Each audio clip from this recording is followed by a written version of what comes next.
नमः शिवाय। ओम श्री गुरु माताय नमः। ओम श्री गणेशाय नमः। आज समस्त तंत्र मंत्र की विधा में रुचि रखने वाले साधकों को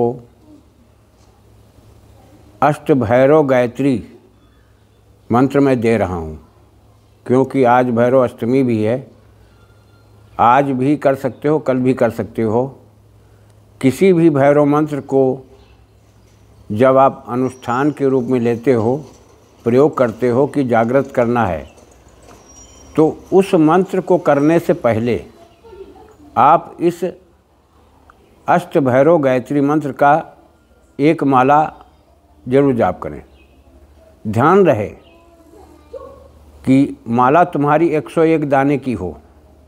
108 दाने की माला मैं बार बार समझाता हूँ कि देखिए, हमारे जितने भी प्रयोग हैं सब में 100 बार जाप करना पड़ता है।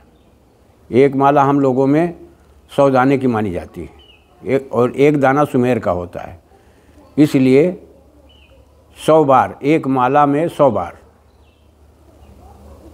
तो जब भी आप भैरव मंत्र के प्रयोग को करें, उसका अनुष्ठान करें, तो आप लोगों को चाहिए कि अष्ट भैरव गायत्री, इसमें 8 भैरवों का समाहित रहता है, समीकरण बना रहता है, इसलिए तुम्हारा मंत्र शीघ्र से शीघ्र जागृत होगा। दूसरी चीज़, गायत्री क्या है? जो आप उत्कीलन के चक्र में पड़ जाते हो। देखिए, मंत्र कोई कीलित नहीं है, मंत्र कोई कीलित नहीं है। गायत्री हर मंत्र की चाबी होती है, ध्यान रखना। गायत्री मंत्र का जब प्रथम आप जाप कर लोगे एक माला, तो मंत्र तुम्हारा उत्कीलित हो जाएगा। अब आगे जो मंत्र जाप करोगे आप, वो शीघ्र ही फलितदायी होगा। आप मिथ्या चीज़ों पर ध्यान न दें। और रही बात ये कि आपसे जितना समय सुचारू रूप से हो सके, जब तक आपका हृदय में भावना मंत्र के प्रति जागृत है, तभी तक आप करें। उसके बाद आप बंद कर दें।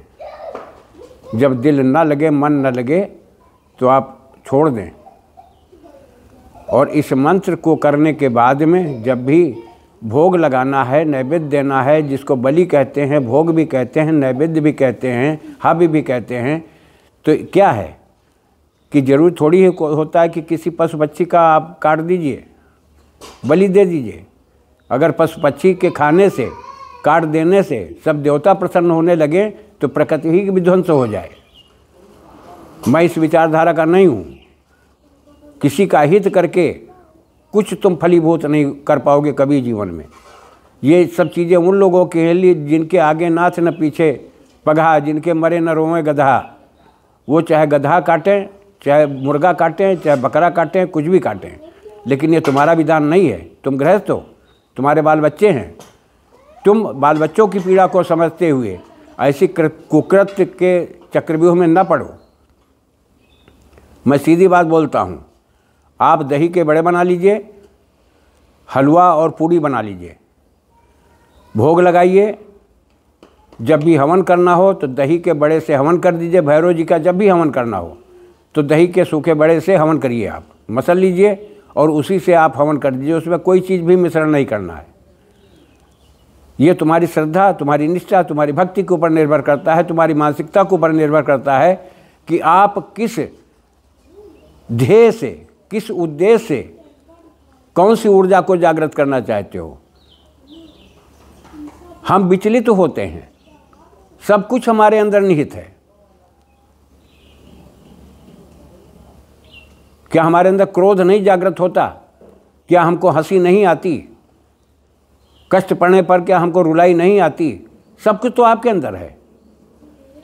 हम शब्दों के माध्यम से, जिसको मंत्र कहते हैं, उसको साधन मान करके हम जब बार बार उसको जाप करते हैं, तो ध्यान हमारा कहाँ लग जाता है? एक छवि पर, एक आकृति पर। लेकिन क्या है, वो हमारी ही ऊर्जा निकल करके उस आकृति का रूप धारण करके हमें दर्शन देती है, और हमारे कार्य सिद्ध हो जाते हैं। मैं आप लोगों का समय न ज़्यादा लेते हुए मैं इसी जगह पर अपनी वाणी को विराम देता हूँ। जय राष्ट्र, जय भारत, वंदे मातरम। ध्यान देकर के आप इसको करें।